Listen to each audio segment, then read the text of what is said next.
Hi there, Andre here from Peak Motorcycles. This is my second video while I'm isolating with COVID, trying to work out how I could reduce a bit of the luggage weight on my R1250GS. So if you saw my other video, I basically replaced my metal boxes with the Enduristan Monsoon Evo panniers, and that saves about 8 kilos, 8.5 kilos. So, you know, a fair amount of weight to be taken off the back of the bike. Now I know 8 kilos isn't huge on a bike like this from a handling perspective, but if you're going to be doing thousands of miles, that's 8 kilos less to carry. It did make me wonder where else I could save weight, and one of the big areas is this. So this is the BMW Vario case. I've had this since my first 1200 liquid cooled GS that I think I had in 2013. It's fitted with every bike since. It just goes straight on the bracket at the back. And it's fine. It does expand, so you can just about fit a helmet in it. I think top boxes are great when you can, if you're just commuting or there's something where you can just put stuff in very quickly. I do like the Vario in this case because you can actually make it bigger. You can fit a full helmet in there.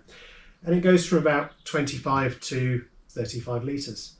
That said, once I start putting things in it, it's no longer any use for putting a helmet in, which is not ideal for that.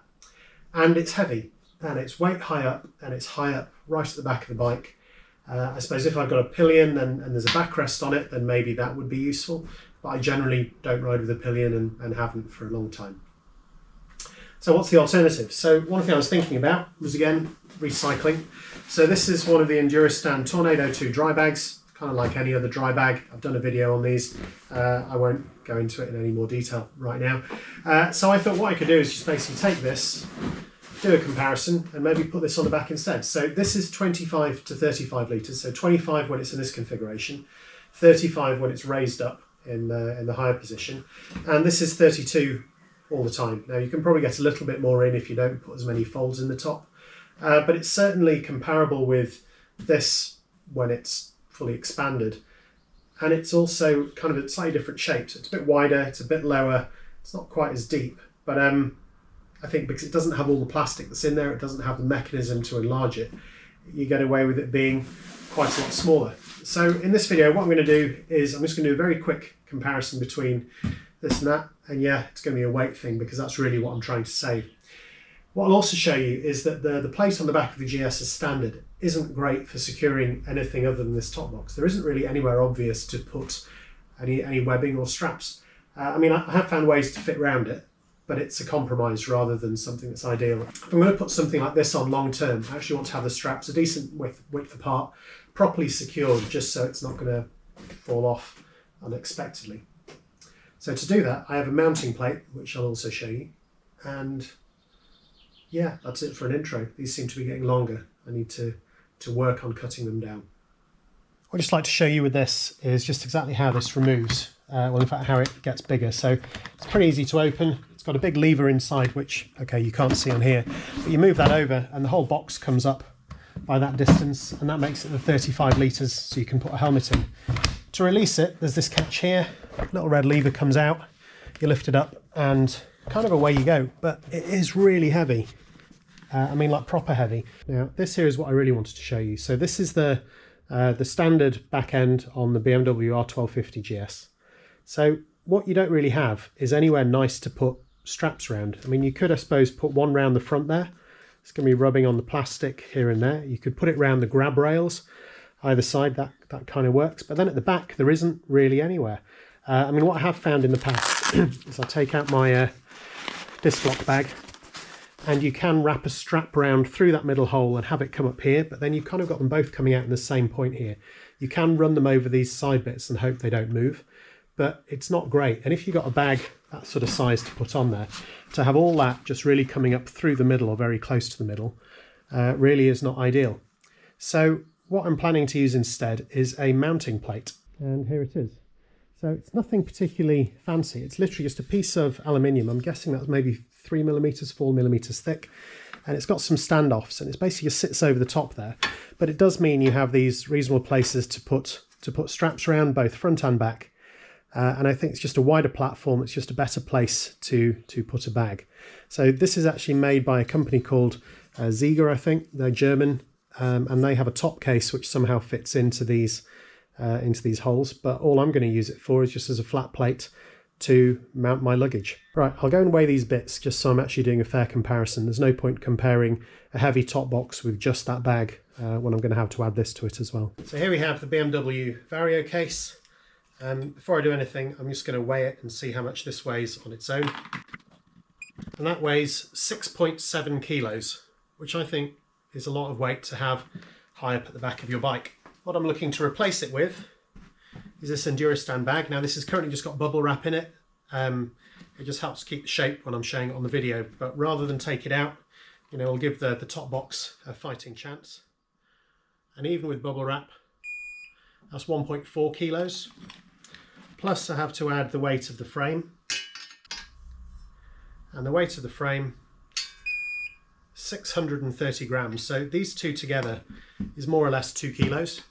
That on its own is 6.7. So that's another 4.7 kilos saved by switching from that to this, which to me seems like a bit of a no-brainer. I mean, okay, I can't lock this. I probably can put a helmet in it, but you know, it's not as neat as that to just lift the lever and make it bigger. But from a luggage carrying perspective, saving another 5 kilos, I very rarely put my helmet in it anyway. So yeah, I think this is definitely worth a try. This is probably going to be the quickest install video I've ever done for anything. It's essentially just removing these 4 screws, putting some spacers in, replacing the screws with some that came with a new rack, and putting the rack on top. I won't talk through this, I don't think there's any need. They are the same length. Sometimes they're different lengths, so it's worth paying attention to that. So these are the components, I don't know if you can see that. These are these spacers that came with the new rack, and they basically just go in just to hold the rack just a little bit up in the air. Next thing is to place the new rack on top and just do these up. So these are actually new bolts, they're new countersunk hex bolts, and these take a 4mm hex. I'll put those in first, then I won't drop one.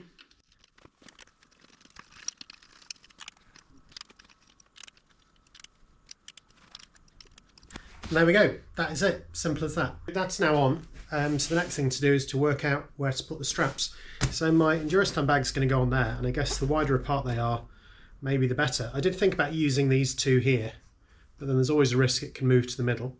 But then actually using the ends of that, sort of kind of round there and round there, would actually be pretty good. And then I can actually just push the webbing up through these 2 outer loops, and hopefully that will secure it pretty well. So I'm going to do that. I'll do this fast.